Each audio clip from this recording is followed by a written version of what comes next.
জ্বালানি তেলের দাম বাড়ায় বাস ও লঞ্চ ভাড়া বৃদ্ধি করতে চাচ্ছে পরিবহন মালিকরা। ভাড়া বৃদ্ধির প্রস্তাবনা নিয়ে বাংলাদেশ সড়ক পরিবহন মালিক সমিতি বিআরটি এর কাছে পেশ করেছে, যে প্রস্তাবনায় বাস ভাড়া প্রায় দ্বিগুণ করার ইঙ্গিত দেওয়া হয়।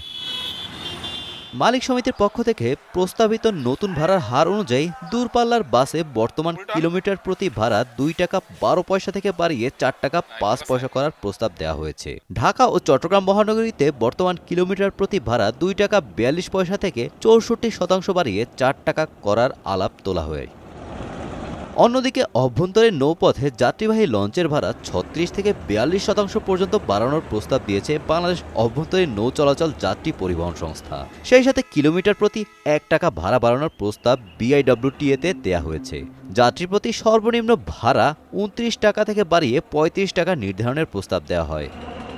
বাংলাদেশ সড়ক পরিবহন মালিক সমিতির মহাসচিব মোহাম্মদ সাইফুল আলম বলেন, শুধু জ্বালানি তেল নয়, বাস চলাচলের প্রতিটি খাতেই খরচ কয়েক গুণ বেড়েছে। চেসিস বডির দাম বাড়লেও ভাড়া সেই তুলনায় বাড়েনি, ফলে বাধ্য হয়েই এখন ভাড়া বাড়ানোর প্রস্তাবনা দেয়া হয়।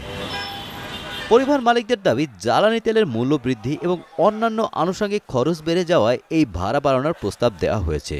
অন্যদিকে যাত্রী কল্যাণ সমিতি এই ভাড়া নির্ধারণ কমিটিতে ভোক্তা প্রতিনিধিদের অন্তর্ভুক্ত করার দাবি জানিয়েছে। Golam Rabbani, Times today.